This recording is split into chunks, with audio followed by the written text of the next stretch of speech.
আসসালামু আলাইকুম। এটিএন বাংলা সংবাদে সবাইকে স্বাগত জানাচ্ছি। তানিয়া ইসলাম রাত্রি। দেশের শিল্প খাতে বিনিয়োগের পরিবেশ ও বিদ্যমান চ্যালেঞ্জ নিয়ে শীর্ষ ব্যবসায়ীদের সঙ্গে বৈঠকে বসেছেন প্রধানমন্ত্রী তারেক রহমান। বেলা 11টায় তেজগাঁও কার্যালয়ে এই বৈঠক শুরু হয়ে এখনও চলছে। দায়িত্ব নিয়ে প্রথমবারের মতো ব্যবসায়ী নেতৃবৃন্দের সঙ্গে আলোচনায় বসেছেন প্রধানমন্ত্রী।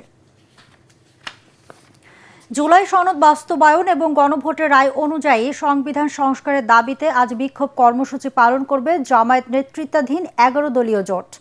বাদাসুর জাতীয় মসজিদ, বাইতুল মোকাররমের উত্তর গেইটে বিক্ষোভ সমাবেশ ও মিছিল কর্মসূচি পালন করবে তারা। গত বৃহস্পতিবার রাজধানী গুলশানে বৈঠক শেষে প্রেস ব্রিফিংয়ে এই ঘোষণা দেন ঐক্যের সমন্বয়ক হামিদুর রহমান আজাদ। তিনি অভিযোগ করেন, সরকারি দল সংসদ পরিচালনায় ব্যর্থ। বর্তমান সরকার শেখ হাসিনার মতোই ফ্যাসিবাদী পথে হাঁটছে উল্লেখ করে আজাদ জানান, জনস্বার্থে রাজপথের আন্দোলন ছাড়া 11 দলের সামনে আর কোনো বিকল্প নেই। মধ্যপ্রাচ্যের উত্তপ্ত পরিস্থিতিতে জ্বালানি সংকট মোকাবেলায় বেশ কিছু উদ্যোগ নিয়েছে সরকার। অফিস টাইম কমিয়ে আনা সহ নির্দেশনা এসেছে সন্ধ্যা 6টার মধ্যে দোকানপাট এবং শপিং মল বন্ধ করার। যদিও শুক্রবার সন্ধ্যায় এই নিয়ম মানতে দেখা যায়নি বেশিরভাগ দোকানপাট ও বিপণী বিতানে। ব্যবসায়ীর নেতারা দোকান খোলা রাখার সময় রাত 8টা পর্যন্ত বাড়ানোর অনুরোধ জানিয়েছেন। অন্যদিকে আগামীকাল থেকে অফিসে কর্মঘণ্টা কমছে। তবে এত পদক্ষেপের পরও ফিলিং স্টেশনগুলোর সামনে গ্রাহকদের দীর্ঘ সারির কোনো পরিবর্তন নেই।